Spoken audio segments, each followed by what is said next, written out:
We need a leader that's going to articulate, how do we have unprecedented peace at a time when the Chinese government is trying to surpass us as a global superpower? How do we have a thriving economy at a time when new technologies like artificial intelligence is going to upend every industry, not in 10 years, but in 2 or 3 years?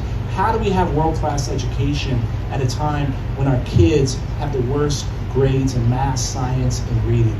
How do we have safer communities at a time when half of our teenagers are afraid to go to school?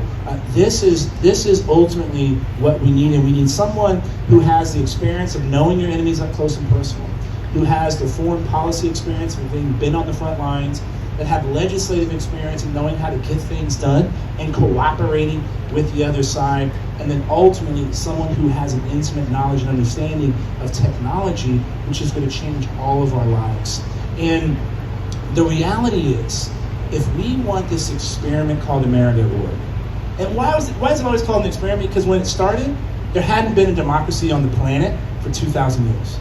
Last one was Rome. Julius Caesar screwed that one up. There was not another democracy until 60 years after we started, Switzerland.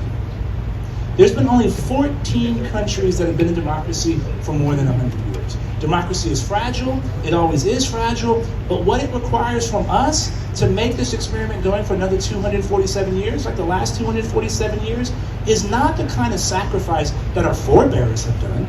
We're not fighting on the plains of Lexington or the fields of Gettysburg, or having to march in Selma, or get involved in hand-to-hand combat in places like the mountains of Mazar-i-Sharif. All it requires of us is to vote, get engaged, not vote in just general elections, but in primaries as well too. Get involved in those caucuses to make sure that we have somebody that is going to take us into the future. That's why I've decided to get into this, and I appreciate the time, Governor. You're a great role model for so many of us, and we can do in the United States of America what you have done in Iowa, but it requires us to elect the right person.